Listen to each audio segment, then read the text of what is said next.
Guys ഞാൻ very much അസ്പെക്റ്റായി. ഞങ്ങളെ check ചെയ്യലൊക്കെ ഞങ്ങളുടെ ഉള്ളിലൊന്നും കണ്ടെത്താൻ പറ്റിയില്ല. ഇതിക്കൂടെയൊക്കെ പോണത് കുറേ കാലം മുമ്പ് ആദ്യമായിട്ട് കയറാൻ പോണത്. ഗൈസ് ഞങ്ങൾ ബസ്സിൽ കയറി പോവാണ്. ഇരിക്കാനും സീറ്റില്ല.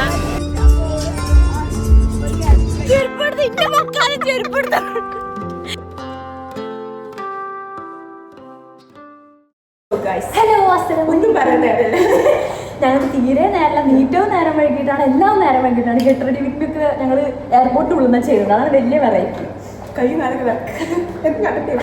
ഞാൻ ജസ്റ്റ് പോണ്ടത് മാത്രമേ കേട്ടുള്ളൂ, വേറെ ഒന്നും കാട്ടാൻ പറ്റില്ല. മേക്കപ്പ് ഇട്ടിട്ടില്ല.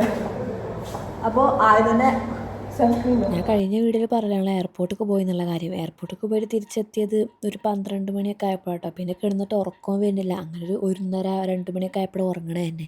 പിന്നെ രാവിലെ 4 മണിക്ക് നീക്കാൻ വയ്ക്കണ്ടേ. പിന്നെ 4 മണിക്ക് ഒരു 4:44 ആയപ്പോഴാണ് നീക്കണേ. ഞങ്ങൾക്കാണെങ്കിൽ 5:30 ഇവിടെ എത്തും വേണം. ഞങ്ങൾ എങ്ങനെയൊക്കെയോ ഓടിപ്പാഞ്ഞ് മുടിയൊന്നും കെട്ടാതെ ജസ്റ്റ് യൂണിഫോം മാത്രമായിട്ട് ഓടി വന്നിട്ട് ഇവിടെ നിന്ന് മേക്കപ്പ് ചെയ്യാമെന്ന് പറഞ്ഞിട്ട് കേട്ടോ. സോ ഗൈസ് ഏറെക്കുറെ ഗെറ്റ് റെഡി കഴിഞ്ഞിട്ടുണ്ട്. നമുക്ക് നേരെ പോകാം, അല്ലെങ്കിൽ ഞങ്ങൾ മിസ് തല്ലിക്കൊല്ലും.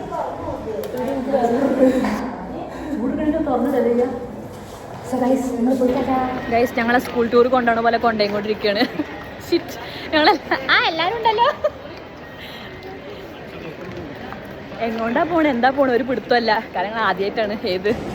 ഗൈസ് ഞങ്ങളെ സീറ്റും കാര്യങ്ങളൊക്കെ നേരാക്കാൻ വേണ്ടി പോവാണ്, ആധാർ കാർഡ് കാണിച്ചിട്ട്. അപ്പോൾ സീറ്റിന്റെ സമയത്ത് ഞാൻ അപേക്ഷിച്ച് വെക്കണം, എനിക്കൊന്ന് വിൻഡോ സീറ്റ് കിട്ടും. കാല് പിടിച്ചോക്കട്ടെ.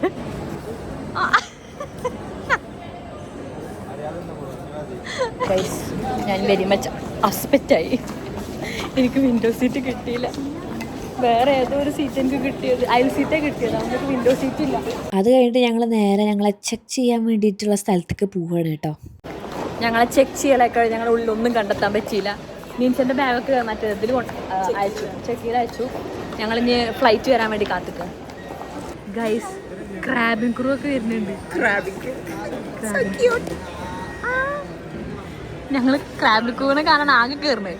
ഞാൻ അയൽ സീറ്റില്ല. ഞാൻ എപ്പോഴും ക്രാബിംഗ് ക്രൂവിന് വർത്താനം പറയും. ഇടയ്ക്കിടയ്ക്ക് ബട്ടൺ നിൽക്കും. അങ്ങനെ ചെക്കിങ്ങും എല്ലാ പരിപാടികളും കഴിഞ്ഞിട്ട് പിന്നെ അവസാനം ഞങ്ങളോട് ഇനി വെയിറ്റ് ചെയ്യാൻ പറഞ്ഞു. നമുക്ക് പറക്കാനുള്ള മുമ്പ് കുറച്ച് നേരം വെയിറ്റ് ചെയ്യണമെന്ന് പറഞ്ഞ കാരണം കൊണ്ട് നമ്മൾ വെയിറ്റ് ചെയ്തിരിക്കുകയാണ് കേട്ടോ. അങ്ങനെ വെയിറ്റ് ചെയ്തിരിക്കുമ്പോൾ ഞാൻ കയറാൻ പോണ പ്ലെയിന് കാണുമ്പോൾ ഞാൻ അതിലും വലിയ എക്സൈറ്റ്മെൻറ്റിൽ. ഈ വീഡിയോ കാണുമ്പോൾ നിങ്ങൾ വിചാരിക്കും എന്തത്ര എക്സൈറ്റ്മെൻറ്റ്, അവളൊരു എയർപോർട്ടല്ല അതിൻ്റെ ഉള്ളിൽ ഇത്രയൊക്കെ പറയാണ്ടെന്നൊക്കെ വിചാരിക്കൂലേ. പക്ഷെ അങ്ങനെയൊന്നും അല്ല കേട്ടോ. ഞാൻ കുറേ കാലമായിട്ട് ആഗ്രഹിക്കുന്ന ഒരു സംഭവം നടന്നതിൻ്റെ ഒരു എക്സൈറ്റ്മെൻറ്റാണ് എനിക്ക്. അത് എനിക്കൊന്നല്ല, ദബയ്ക്ക് രണ്ടാൾക്കും ഒക്കെ ഉണ്ട്. കാരണം എല്ലാവരും ഞങ്ങളൊക്കെ ആഗ്രഹിച്ചൊരു കാര്യമാണ് എയർപോർട്ടിൽ കയറണം, എയർപ്ലെയിനിൽ കയറണം എന്നുള്ളത് കേട്ടോ. ഗൈസ് അങ്ങനെ അവസാനം ഞങ്ങൾ കയറിയിരിക്കാൻ വേണ്ടി പോകണം. ഞങ്ങൾ മരുന്ന് കയറിപ്പോട്ടെ കേട്ടോ. വിൻഡോ സീറ്റ് കിട്ടിയിട്ട് അതുള്ള ആകെ സങ്കടം. പക്ഷെ കുഴപ്പമില്ല, അഡ്ജസ്റ്റ്. പക്ഷെ അതിനൊക്കെ മാത്രം വിൻഡോ സീറ്റ്, നീൻഷക്കൊന്നും വിൻഡോ സീറ്റ് ഇല്ല. ഇതിക്കൂടെയൊക്കെ പോണത് കുറേ കാലം മുമ്പ് ബോക്സിൽ ഇങ്ങനെ പറയും, ഓ ഇതൊക്കെ ഞങ്ങൾ കുറെ കണ്ടതാ, ഞങ്ങൾ കുറെ വിമാനത്തിലൊക്കെ പോയത്. പക്ഷേ ഒരു എനിക്കറിയാൻ പാടില്ല. ഞങ്ങൾ ആദ്യമായിട്ട് ഷാൻ ആദ്യമായിട്ടല്ലേടി, ഞങ്ങൾ 3 ആദ്യമായിട്ട് കയറാൻ പോണത്.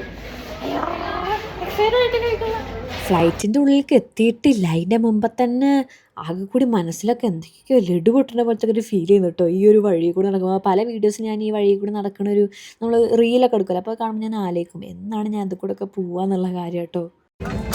ഗൈസ് അങ്ങനെ സീറ്റിൽ കയറി ഇരുന്നു. എനിക്ക് വിൻഡോ സീറ്റില്ല, പക്ഷെ ഞാൻ വിൻഡോ കാണിച്ചു തരാൻ കേട്ടോ.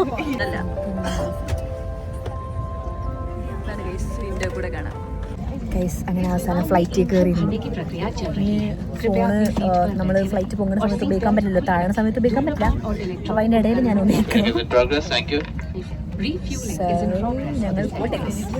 അങ്ങനെ പിന്നെ ഫ്ലൈറ്റിൽ കയറിയിട്ട് എന്തൊക്കെ ഉണ്ട് ഏതൊക്കെ ഉണ്ട് എന്നുള്ള കാര്യങ്ങൾ നോക്കിക്കൊണ്ടിരിക്കട്ടോ. മെയിനായിട്ട് ഞാൻ എൻ്റെ ക്യാബിൻ ക്രൂവിനെ നോക്കിക്കൊണ്ടിരുന്നത്. അപ്പോഴൊരു പൈലറ്റിനെ കണ്ടിട്ടോ. പൈലറ്റ് അവിടെ ഇരിക്കാനാണ് വന്നത്, പറത്താൻ. പ്ലെയിനിൽ എന്തൊക്കെ ഉണ്ട് നോക്കിയാലോ. ഇത് തുറന്നാൽ നമുക്ക് ടാബിൾ കിട്ടും. ബ്രില്യൻ. ഇതിനുള്ളിൽ നമുക്ക് ബുക്സ് ഉണ്ട്, മാഗസിൻസ് ഉണ്ട്. ക്ലോസ് ചെയ്യാം, നമുക്കിതിന് ആവശ്യമില്ല. ചായ കുടിക്കാനൊന്നുമില്ലല്ലോ. ഈ സംഭവം എന്താണെന്ന് വെച്ചാൽ ക്യാബിൻ ക്രൂ നമുക്ക് എമർജൻസി എക്സിറ്റിൻ്റെ അവയർനെസ് തന്നുകൊണ്ടിരിക്കണം, എങ്ങനെ ഉപയോഗിക്കണം, ഏതൊക്കെ തരത്തിൽ ഉപയോഗിക്കണം എന്നുള്ള കാര്യങ്ങളൊക്കെ പറഞ്ഞു തന്നുകൊണ്ടിരിക്കുകയാണ് കേട്ടോ. ഞാൻ ആദ്യം കണ്ടപ്പോൾ എനിക്ക് മനസ്സിലായില്ല, പിന്നെ ആ വിൻഡോൻ്റെ ഭാഗത്ത് കണ്ടപ്പോഴാണ് ഓക്കെ ഇത് എമർജൻസി എക്സിറ്റ് ആണെന്നുള്ള കാര്യങ്ങൾ മനസ്സിലായത്.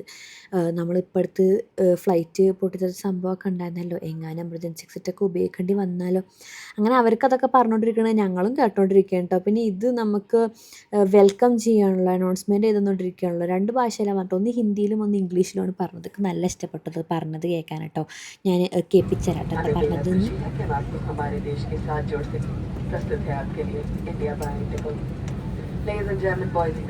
പിന്നെ കുറച്ച് കഴിയുമ്പോൾ ഫ്ലൈറ്റ് എടുക്കാനായി എന്നൊക്കെ പറഞ്ഞിട്ട് വന്നപ്പോൾ തന്നെ ക്യാബിൻ ക്രൂസൊക്കെ വന്ന് നിൽക്കലൊക്കെ തുടങ്ങി. അത് കഴിഞ്ഞിട്ട് കുറച്ച് ഇൻസ്ട്രക്ഷൻസ് ഒക്കെ തന്നു. ഈ ചിരിക്കണ മുഖമൊന്നും അല്ല ഈ ഫ്ലൈറ്റ് എടുത്തതിന് ശേഷം കേട്ടോ, അത് ഞാൻ കാണിച്ചു തരാം.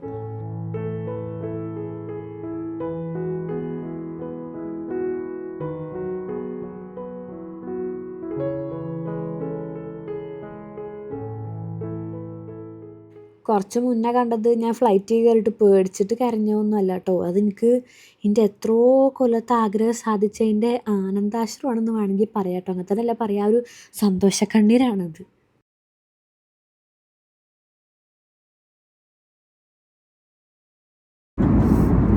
ഫ്ലൈറ്റിൽ നിന്നൊന്നും കിട്ടിയില്ല എന്ന് വേണ്ട, വെള്ളം കുടിക്കാൻ കുറച്ച്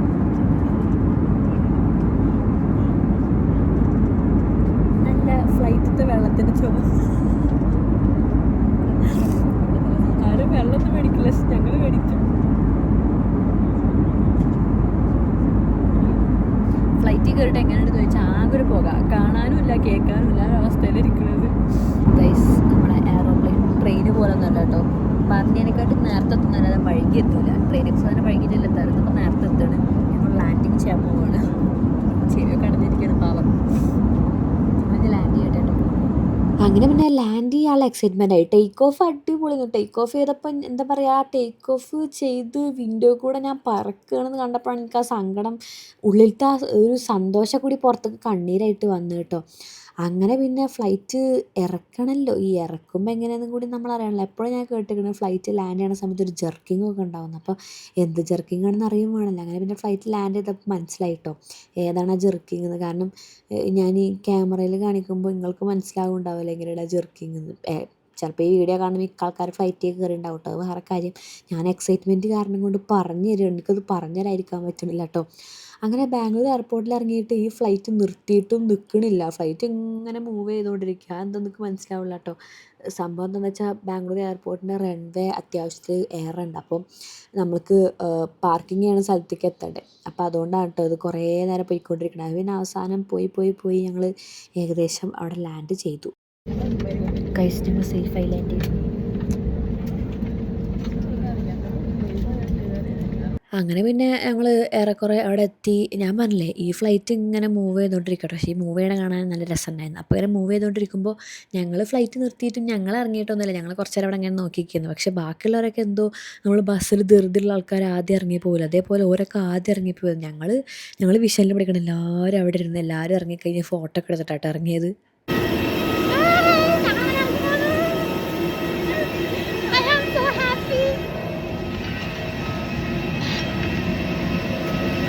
ഇതിന് മുന്നേ ഞങ്ങൾ ഇൻറ്റേൺഷിപ്പിന് പോയ സമയത്ത് ഇങ്ങനെ ഫ്ലൈറ്റ് അടുത്തുനിന്ന് കണ്ടതുകൊണ്ട് ഞാൻ ഓക്കെ ആയിരുന്നു കേട്ടോ. അല്ലെങ്കിൽ ഫ്ലൈറ്റിൻ്റെ പുറത്തിറങ്ങിയാലാണ് ഓക്കെ ഇത്ര വലിയൊരു സംഭവത്തിലാണല്ലേ പറഞ്ഞതെന്നുള്ള കാര്യമൊക്കെ ഓർമ്മ വരും.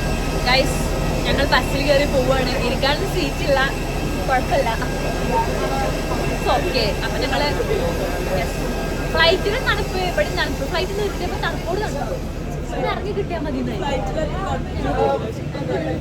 പിന്നെ അങ്ങോട്ട് പിന്നെ ഞങ്ങൾ ഇവിടുന്ന് ബസ്സിലാട്ടോ കൊണ്ടാക്കിയത്. ബസ് കണ്ടാൽ കറക്റ്റ് ഒരു സ്കൂൾ ബസ്സിൻ്റെ ഫീൽ ചെയ്യുന്നത്, കാരണം ഞങ്ങൾ വിഷൻ്റെ യൂണിഫോം ഇട്ട കുട്ടികൾ മാത്രമേ അതിൻ്റെ ഉള്ളിൽ ഉണ്ടായിരുന്നുള്ളൂ. അപ്പോൾ ഞങ്ങളെ പുറത്തേക്ക് ആക്കിയിട്ട് അവിടെ ഞങ്ങളെ ബസ് വരും, അപ്പോൾ ഞങ്ങളെ പുറത്തേക്ക് ആക്കാൻ വേണ്ടിയിട്ടാണ് തോന്നുന്നു ഇവർ ഈ ബസ് കൊണ്ട് വന്നത്. അല്ലാതെ ബാക്കിയുള്ളവരൊന്നും ഈ ബസ്സിൽ കണ്ടില്ലവരൊക്കെ വേറെ ബസ്സിൽ പോയി തോന്നുന്നു കേട്ടോ. അങ്ങനെ പിന്നെ ഞങ്ങൾ ബാംഗ്ലൂർ എയർപോർട്ട് കറങ്ങിക്കൊണ്ടിരിക്കുന്നത്. നിൻഷ അവളെ ബാഗ് താങ്ങി നടക്കാൻ വയ്യാഞ്ഞിട്ട് ചെക്കിൽ അയച്ചു കൊടുത്തേക്കോള്. സമാധാനം അതിൽ മരുന്നുണ്ട്, ഇനി എങ്ങോട്ട് പുറത്തേക്ക് കൊല്ലിപ്പോ വിളിക്കും ഫ്ലൈറ്റ് കയറിട്ട് പറഞ്ഞു. ഇനിയിപ്പോൾ 4 കട നടന്നോളൂ, ഇനിയൊന്നും പറഞ്ഞിട്ട് കാര്യമില്ല. ബാഗ് തപ്പണം. ഓക്കെ. വാവ്, നിൻസിന്റെ ബാഗ് കിട്ടി. ആയിക്കോട്ട് പോയിക്കോ, അതിൽ കേറിണ്ട് പോയിക്കോ.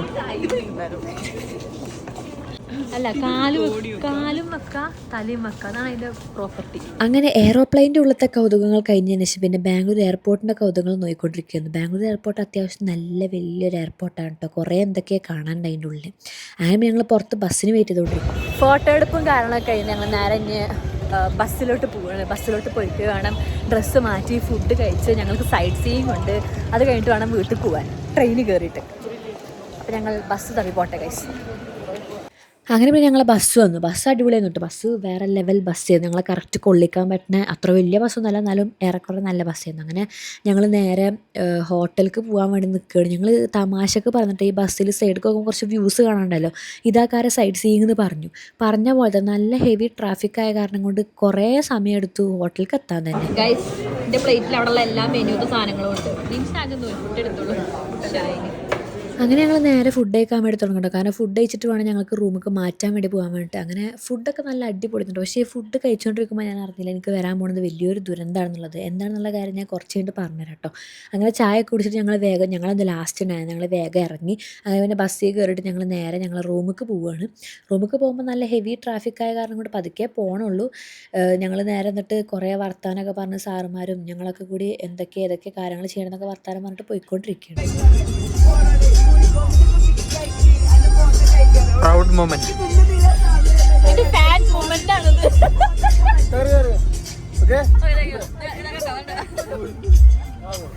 എൻ്റെ കൈമ മാത്രമല്ല സിഗ്നേച്ചർ, എല്ലാവരുടെ കൈമിലും ഈ സിഗ്നേച്ചർ ഇട്ട് കൊടുക്കുന്നുണ്ട്. കാരണം ബസ്സിൽ പോകുമ്പോൾ എന്തെങ്കിലും എൻ്റർടൈൻമെൻ്റ് ഒക്കെ വേണ്ടേ.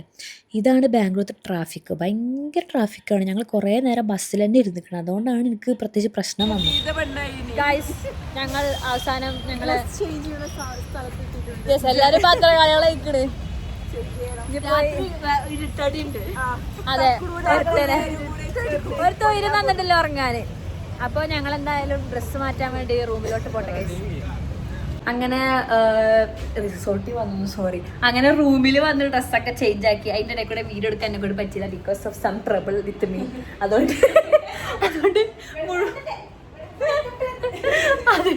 മുഴുവൻ വീഡിയോ എടുക്കാൻ പറ്റില്ല. അപ്പോൾ ഞങ്ങളൊക്കെ ഡ്രസ്സ് മാറ്റിയിട്ട് ഇവിടുന്ന് ഇറങ്ങാൻ പോവുകയാണ് ഗായ്സ്. അല്ലെ സാറുമാർ ഞങ്ങളെ കൂട്ടാതെ പോകും. ഗൈസ്, ഞാൻ അവിടുന്ന് ഡ്രസ്സ് മാറ്റി ഇവിടെ എത്തിയപ്പോൾ ഇവിടെ ബെസ്റ്റിയും സഹായിച്ച് കളിക്കുന്നു. കണ്ടോ, കാലൊഴിഞ്ഞു കൊടുക്കുക.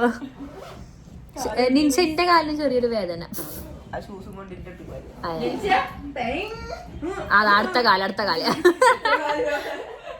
അങ്ങനെ പിന്നെ എല്ലാവരും ഞങ്ങൾ ബാണ്ടക്കെട്ടൊക്കെ എടുത്ത് ഞങ്ങൾ പുറത്തേക്ക് ഇറങ്ങി വീണ്ടും ബസ് കാത്ത് നിൽക്കാൻ വേണ്ടിയിട്ട്. ഞങ്ങൾ ഏകദേശം ഒരു 12:45 12:30 1 മണിയൊക്കെ ആയപ്പോഴാണ് ഞങ്ങൾ ഇറങ്ങുന്നത്. അപ്പോൾ ഇവർ പറഞ്ഞു നമുക്ക് ഇപ്പം തന്നെ ഫുഡ് കഴിക്കാം, കാരണം ഇപ്പോൾ ഫുഡ് കഴിച്ചിട്ടാണെന്നുണ്ടെങ്കിൽ പിന്നെ 3 മണിയൊക്കെ ആകുമ്പോഴേ ഫുഡ് കിട്ടുള്ളൂ എന്ന് പറഞ്ഞ കാരണം എല്ലാവരും ഇപ്പോൾ കഴിക്കാമെന്ന് പറഞ്ഞു. പക്ഷേ എനിക്ക് പറ്റുന്നുണ്ടായിരുന്നില്ല കേട്ടോ. കാരണം എനിക്ക് ഈ യാത്ര ഇങ്ങനെ ചെയ്ത് വയറിൽ ഗ്യാസ് കയറിയിട്ട് എനിക്ക് ഭയങ്കര വയറിന് പ്രശ്നമായിരുന്നു. അതുകൊണ്ട് എനിക്ക് ഫുഡ് കഴിക്കാനും വയ്യ. കഴിച്ചാൽ അപ്പോൾ എനിക്ക് ആക്ച്വലി ലൂസ് മോഷൻ പോലത്തെ പ്രശ്നം വന്നതാണ് കേട്ടോ.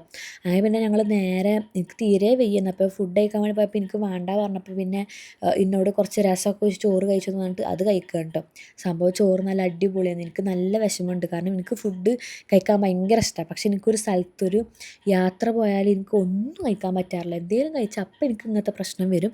പക്ഷെ എന്നാലും ഞാൻ അതൊന്നും വക വെക്കാതെ ഞാനെല്ലാം കഴിച്ചുകൊണ്ടിരിക്കുകയാണ്. പക്ഷെ കുറച്ചേ കഴിക്കണുള്ളൂ കേട്ടോ. അങ്ങനെ ഫുഡ് കഴിച്ച് കഴിഞ്ഞിട്ട് പിന്നെ ഞാൻ ലെമൺ ടീ കുടിച്ചു എൻ്റെ വയറിൻ്റെ പ്രശ്നം മാറാൻ വേണ്ടിയിട്ട്. ലെമൺ ടീ കുടിച്ചതിന് ശേഷം ഞങ്ങൾ നേരെ ഒരു ബൊട്ടാണിക്കൽ ഗാർഡനിക്ക് വന്നിക്കുകയാണ് കേട്ടോ. ഗൈസ്, ഫുഡ് കഴിക്കലൊക്കെ കഴിഞ്ഞിട്ട് ബൊട്ടാണിക്കൽ ഗാർഡൻ കാണിക്കാനാണ് നമുക്ക് കൊടുക്കുന്നത്. ഏതോ പാറൻ്റെ വേല. ഇനി പാറ ഞാൻ കയറണല്ലോ എന്ന് ആലോചിക്കുമ്പോൾ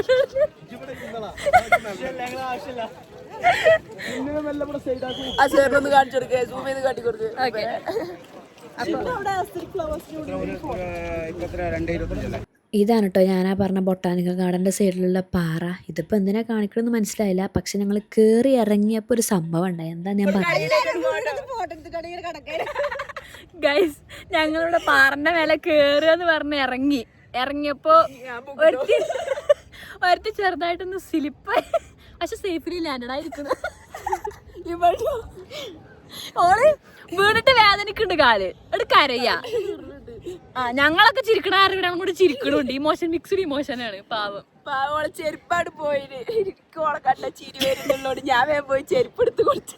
ചെരുപ്പെടുത്ത് ഇന്നെ പൊക്കാനും ചെരുപ്പെടുത്ത ഞാൻ ഷാഹിനെ പൊക്കിട്ടു പക്ഷെ ചിരിച്ചിട്ട് ബലവും കിട്ടുന്നില്ല പൊക്കാന്. ഇനി പതുക്കെ നീക്ക്. ഞങ്ങള് ഓളെ കൊണ്ടൊന്ന് പോട്ടെ ഗൈസ്. നിൻഷ എന്താ പറവാ നമുക്ക് ദില്ലിട്ട് കൊണ്ടേലോ. ഓളെ മിക്കാലിട്ട് കൊണ്ടുപോകേണ്ടി വരും. കാലിനൊന്നും വയ്യ. അവിടുന്ന് പിന്നെ അങ്ങോട്ട് ഒരു വിജനമായ യാത്രയെന്ന് കേട്ടോ. കാരണം പ്രത്യേകിച്ച് അങ്ങനെ വലിയ ഫ്ലവേഴ്സോ അല്ലെങ്കിൽ രസമുള്ള സംഭവങ്ങളോ ഒന്നും അവിടെ ഇല്ല. ഒരു സൈലൻറ്റ് വാലിക്ക് പോയ ഫീല് പോലെ ആകെ ശാന്തമായൊരു സ്ഥലം. കുറേ എന്തൊക്കെ ഇത് വാട്ടർഫോളാണ് പറഞ്ഞിട്ട് ഞങ്ങളെ കൊടുന്നതാണ്. പക്ഷേ വാട്ടർഫോളിൽ ചെറിയൊരു ഉറവ പൊട്ടി വരുന്നിരുന്നു വാട്ടർഫോള്. അങ്ങനെ പിന്നെ അവിടുന്ന് സൈഡിലേക്ക് ചെരിഞ്ഞപ്പം ലോട്ടസിൻ്റെ കുളം അങ്ങനെ എന്തോ ആണെന്നാണ് പറഞ്ഞത്. പക്ഷേ ലോട്ടസ് അല്ല, വേറെ എന്തോ ട്യൂലിപ്സ് പോലത്തെ ചെടിയൊക്കെ കേട്ടോ അവിടെ കാണാനുള്ളത്. ബാംഗ്ലൂരിൽ ഹെവി റെയിൻ. വി നനഞ്ഞു. ബാംഗ്ലൂരിൽ റെയിൻ വീണോണ്ടിരിക്കുക. ഷൈനപ്പോ കുഴപ്പമൊന്നുമില്ലല്ലോ. കാല് വേനച്ച് നിൽക്കണ് പാവം. അവിടുന്ന് വീണ്ടും ഞങ്ങൾ യാത്രക്ക് വേണ്ടി ഇറങ്ങി. യാത്രക്ക് ഇറങ്ങുമ്പോഴൊക്കെ ഈ ബസ്സിലിരുന്നിട്ട് ഞങ്ങൾക്ക് ഹെവി ട്രാഫിക്കാണ്. പിന്നെ അതിൻ്റെ ഇടയ്ക്ക് വെച്ചാൽ ഞങ്ങൾക്ക് രാത്രി ട്രെയിനിൽ നിന്ന് കഴിക്കാനുള്ള ഫുഡൊക്കെ ഒരു സ്ഥലത്തുനിന്ന് ഞങ്ങൾക്ക് പാക്ക് ചെയ്ത് വിടും. ട്രെയിനത്തെ ഫുഡ് കഴിക്കാൻ കഴിയില്ല. അപ്പോൾ ട്രെയിനിൽ ഇരുന്നിട്ട് നമുക്ക് നമ്മൾ കൊണ്ടുവന്ന ഫുഡ് കഴിക്കാൻ വേണ്ടിയിട്ട് പാക്ക് ചെയ്ത് തരും. ഷോപ്പിങ്ങിന് ഇറങ്ങിയൊക്കെയാണ്. ചായ കുടിച്ച് നേരെ ഷോപ്പിങ്ങിന് ഇറങ്ങി. ഇവിടെ ഒരുപാട് ചീഞ്ഞ കളക്ഷൻസ് ഉണ്ട്. കണ്ടോ ചുറ്റോറും കളക്ഷൻസ്. പക്ഷെ ഒന്നും പ്രത്യേകിച്ച് ഷോപ്പിങ്ങിന് ഇറങ്ങിയിട്ടാണ് പ്രത്യേകിച്ചൊന്നും മേടിക്കാൻ തോന്നുന്നുണ്ടോ. കാരണം ഒന്നാമത് എനിക്ക് വെയ്യായിരുന്നു. ഞാൻ ഏറെക്കുറെ വെയ്യാത്തൊരവസ്ഥയിലായിരുന്നു ഇന്ന് കേട്ടോ. പിന്നെ ഷോപ്പിംഗ് ചെയ്യാൻ അവിടെ അത്ര വലിയ വിലക്കുറവായിട്ട് എനിക്ക് ഫീൽ ചെയ്തതുമില്ല. സാധാരണ നമ്മൾ മീഷോ എന്നൊക്കെ സാധനം മേടിക്കുമ്പോൾ വിലക്കുറവിന് കിട്ടാറില്ലേ, അതേപോലത്തെ ഒരു സംഭവം തന്നെ ഉള്ളൂ. പിന്നെ അവിടെ ലുലുമാൾ കണ്ടതിൻ്റെ ഒരു മറ്റേ ആർത്തിയിലാണ് ഞങ്ങൾ ഹായ് ലുലുമാൾ പറഞ്ഞിട്ടിരിക്കുന്നത്. അവർ രാത്രിയായി പിന്നെ പാട്ടായി DJ ലൈറ്റായി. പക്ഷെ ആർക്കും നീറ്റ് കളിക്കാനുള്ള ആരോഗ്യമൊന്നും ഉണ്ടായിരുന്നില്ല. അങ്ങനെ പിന്നെ ഞങ്ങൾ നേരെ ട്രെയിനിൽ കയറിയപ്പോൾ AC കോച്ചായിരുന്നു കേട്ടോ. നമ്മളെ 3 സീറ്റുള്ള AC കോച്ചുണ്ടായിരുന്നു. 3 തട്ടുള്ള AC കോച്ചില്ലേ, അതായിരുന്നു ഉണ്ടായിരുന്നത്. അങ്ങനെ പിന്നെ അവിടെ ഞങ്ങളെല്ലാവരും സീറ്റിൽ ഞങ്ങൾ ഫുഡ് കഴിക്കാൻ വേണ്ടി തുടങ്ങി. ഫുഡിന് നല്ല ചപ്പാത്തി, നെയ്ച്ചോറ്, ചിക്കൻ ഫ്രൈ, ചിക്കൻ കുറുമ കറിയോ സംതിങ് കുറുക്കിയ പോലത്തെ ഒരു കറി കേട്ടോ. നല്ല രസമാണ്, അടിപൊളി ഫുഡായിരുന്നു. അങ്ങനെ എനിക്ക് അപ്പോഴും കുറേ ഫുഡ് കഴിക്കാൻ വയ്യ. പക്ഷേ ഫുഡ് കണ്ടിട്ട് ആർത്തി കാരണം ഞാൻ ഫുഡ് കഴിക്കണം. അങ്ങനെ എല്ലാവരും കെടുക്കാനുള്ള സെറ്റപ്പിൽ സീറ്റൊക്കെ തപ്പി കണ്ടെത്തുക കേട്ടോ. ഗൈസ് ഞങ്ങൾ ട്രെയിനിൽ കയറി. ചെറിയൊരു പ്രശ്നമുള്ള കാരണം ഞാൻ ഏറ്റവും ലോവർ ബർത്തിലാണ്. ഷായി ലോവർ ബർത്തിലാണ് കേട്ടോ. ഇല്ലോളെ കാണിക്കാൻ പറ്റിയ അവസ്ഥയല്ല, ഇടുക്കിൽ കെടു നിൽക്കണ് പാവം. അപ്പൊ ഞങ്ങള് അങ്ങനെ പാലക്കാട് ട്രെയിനിൽ പോണേ. അങ്ങനെ പിന്നെ സാറ് പറഞ്ഞു എന്തെങ്കിലും ഇപ്പം തന്നെ കിടന്നുറങ്ങണം. കാരണം ഞങ്ങൾ ബെഡ്ഷീറ്റും തലാണൊക്കെ വിരിച്ച് സെറ്റാക്കി വെച്ചിരിക്കണം. ഇപ്പം തന്നെ കിടന്നുറങ്ങില്ല, നമുക്ക് എന്തെങ്കിലും കളിക്കാമെന്നൊക്കെ പറഞ്ഞിട്ട് സാറ് പറഞ്ഞപ്പോൾ ഞങ്ങൾ എന്നാൽ അന്താക്ഷരി കളിക്കാമെന്ന് പറഞ്ഞിട്ട് ഞങ്ങൾ വന്നിരുന്ന കേട്ടോ. അങ്ങനെ എല്ലാവരും അന്താക്ഷരി കളിച്ചുകൊണ്ടിരിക്കുകയാണെന്നുണ്ടെങ്കിലും കുറച്ച് കഴിഞ്ഞപ്പോൾ ഞങ്ങൾ ബോഗിയിലുള്ള ഞങ്ങൾ ഈ ഭാഗത്തുള്ള ഒരു സീറ്റ് ഒരു ചേട്ടൻ വേറെയാണ് കേട്ടോ. അപ്പോൾ ആ ചേട്ടന് ഞങ്ങൾ പാട്ട് പാടി കഷ്ടപ്പെടുത്തി ആ ചേട്ടൻ ചീത്ത പറഞ്ഞപ്പോൾ ഞങ്ങൾ പാട്ട് പാടൽ നിർത്തി. അങ്ങനെ അവസാനം ഞങ്ങൾ പാലക്കാട് ജംഗ്ഷനിലെത്തി, അവിടെ ഇറങ്ങി. അപ്പോഴാണൊരു എന്താ പറയുക സമാധാനമായത്. പക്ഷെ സമാധാനം മീൻസ് ചെറിയ സങ്കടം ഉണ്ടാകുന്നുണ്ട്. കാരണം ഇനിയിപ്പോൾ നേരെ വീട്ടിലേക്ക് പോയപ്പോൾ ഈ ടൂറൊക്കെ കഴിഞ്ഞില്ല. അപ്പോൾ അതിൻ്റെ ഒരു സങ്കടമൊക്കെ കാര്യങ്ങളൊക്കെ ഉണ്ട്. പക്ഷെ എന്നാലും വീട്ടിലേക്ക് പോവുകയാണല്ലോ എന്ന് ആലോചിച്ച് എനിക്ക് ഭയങ്കര സന്തോഷം കേട്ടോ. ഞാൻ പറഞ്ഞില്ലേ എനിക്കെൻ്റെ വീട് പുറത്തേക്ക് ഇറങ്ങി അപ്പം മിസ് ചെയ്യും. അങ്ങനെ പിന്നെ വീട്ടിലേക്ക് പോകാനുള്ള സന്തോഷം കാരണം കൂടി ഞാൻ ചായ കുടിച്ചിരിക്കാമെന്ന് വിചാരിച്ചു. പിന്നെ ഫുള്ള് ഞാൻ ആകെ ഒരു മന്ദപ്പിൽ നിന്നു. ട്രെയിനിൽ എല്ലാവരും മന്ദപ്പിലായിരുന്നു ഇരുന്നത്. അങ്ങനെ ഞാനും മന്ദപ്പിലാണ് ഇരുന്നത്. കാരണം ഉറക്കം ഒന്നും കറക്റ്റായിട്ടില്ല. AC കോച്ചിലായ കാരണം കൊണ്ട് നല്ല തണുപ്പുണ്ടായിരുന്നു കേട്ടോ. അതുകൊണ്ട് ഉറക്കവും കറക്റ്റായിട്ടില്ല. എനിക്ക് വയറിന് സുഖമില്ലായിട്ട് അതിൻ്റെ ക്ഷീണം ഉണ്ടായിരുന്നു. അങ്ങനെ പിന്നെ എങ്ങനെയൊക്കെ ഞാൻ നടന്ന് അവസാനം ഞാൻ എൻ്റെ പെരയിൽ അങ്ങോട്ട് എത്തി. അപ്പോൾ ഗൈസ് അങ്ങനെ ഞാൻ അവസാനം എൻ്റെ വീട്ടിലോട്ട് എത്തി. ഇങ്ങനെയാണ് അങ്ങോട്ട് വാ. എൻ്റെ സമ്മാനങ്ങളൊക്കെ ആൾക്കാർ കാണട്ടെ. അപ്പൊ ഗൈസ് ഞാൻ അങ്ങനെ അവസാനം എൻ്റെ വീട്ടിലോട്ട് എത്തി. ഈ പറഞ്ഞ എനർജി ഒന്നും എനിക്കില്ല ആക്ച്വലി. കാരണം ഞാൻ നിങ്ങൾക്കറിയാമല്ലോ ഞാൻ പല പ്രശ്നങ്ങൾ കഴിഞ്ഞ് വരുന്നതാണ്. പിന്നെ എനിക്ക് വീട്ടിലെത്തിയാൽ അപ്പോൾ എൻ്റെ കക്കൂസ് ടൂർ, എൻ്റെ ബെഡ്റൂം ടൂർ ഇതൊക്കെ എനിക്ക് നടത്തേണ്ടതാണ്. അങ്ങനെ പിന്നെ മമ്മനെ ഉറപ്പിക്കാൻ വേണ്ടി ഓരോ വർത്താനങ്ങൾ പറഞ്ഞിരുന്നോണ്ടിരിക്കുകയാണ് കേട്ടോ. എനിക്ക് കുളിക്കാൻ പൂതിയാവുന്നുണ്ട്, അങ്ങനെ ഇങ്ങനെ ചൂടുവെള്ളം വേണമെന്നൊക്കെ പറഞ്ഞിട്ട് ഓരോന്ന് പറഞ്ഞുകൊണ്ടിരിക്കുകയാണ്. പിന്നെ ഞാൻ ഇതിന് വേണ്ടിയിട്ടൊരു ഔട്ട്ഡോർ എടുക്കാൻ ഞാൻ എൻഡ് ചെയ്യാൻ മറന്നുപോയി. അപ്പോൾ ഇത് തന്നെയാണ് നമ്മൾ എൻഡിങ്. അപ്പോൾ എൻ്റെ ഒരു ഫസ്റ്റ് ഫ്ലൈറ്റ് എക്സ്പീരിയൻസ് അടിപൊളിയെന്ന് ഗൈസ്. അപ്പം എന്തായാലും ഞാൻ അടുത്ത വീഡിയോസുമായിട്ട് വരാം. അതുവരെ എല്ലാവർക്കും അസ്സലാമു അലൈക്കും, ടാറ്റാ.